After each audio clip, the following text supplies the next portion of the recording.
Brooksaw Antiques here. Today we have this 1950 Royal KMG vintage desktop typewriter. I'm going to show you how to use the functions and make sure they all work. Up top you have the adjustable paper guide and you can move it like this. I like to line it up with the edge of the platen so the paper feeds directly into the edge. And this is the paper bale that sits on top. This model has magic margins on each side.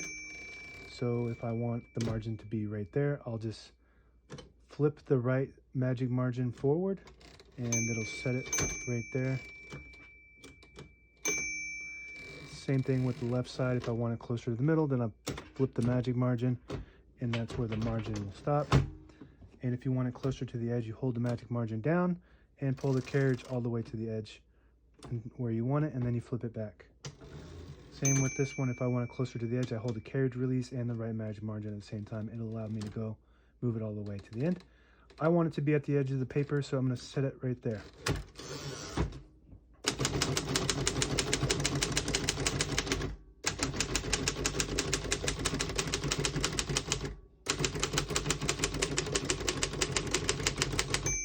Once you hear the bell, you're at the end of the margin. You hit this line space in case you're back to the beginning and skips 1, 2, or 3.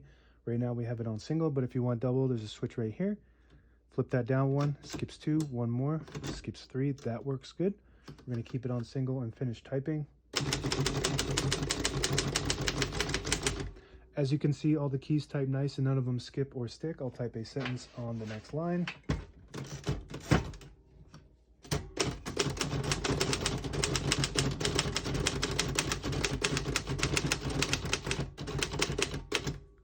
Beautiful, beautiful typing machine.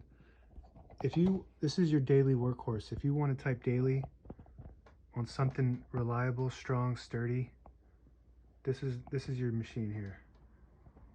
It looks good, but as far as functionality goes, this is like one of the best you can get for the money. Everything's made out of metal, strong, sturdy. It won't jam up. It'll last forever if you take care of it. To pull the page out easy, you just flip this switch on the right side here to the front and it unlocks the rollers underneath the platen, allowing you to pull the page out easy or load thicker paper like carbon copy or cardstock. Make sure you flip that back before you load the next page or else it won't load correctly. Got a backspace on the top left here. That works good. Shift on each side and a shift lock on the left. To clear that, you just hit the shift button again. Up top we have the tabs set and clear. So say you want a tab right in the middle, you set the button right there on the right side and you hit the tab button just underneath that. Stops at that spot. To clear it, you hit the left side button, tab clear, and now it goes slamming all the way to the end. But we don't like that because it causes wear and tear on your typewriter, so we're going to set a tab right in the middle just in case that tab button gets hit again. It doesn't go slamming all the way to the end.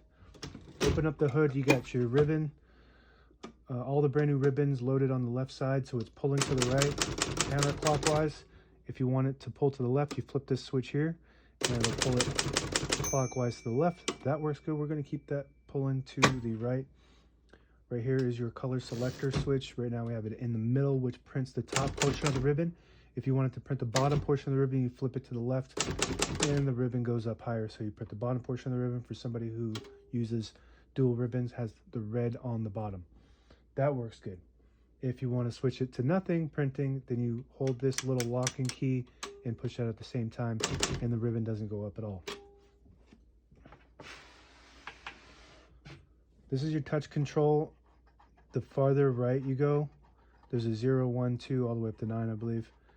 The more tension there is on the keys, so you need to hit them harder for them to strike, but they respond faster.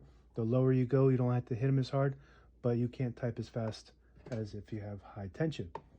I like to keep it at low because I'm used to typing on a computer. This is your margins. I'll show you how this works. So you flip that forward, you have this all the way in, and it sends the margin all the way to the end. And you can use, once you have it back, you can manually set them as well.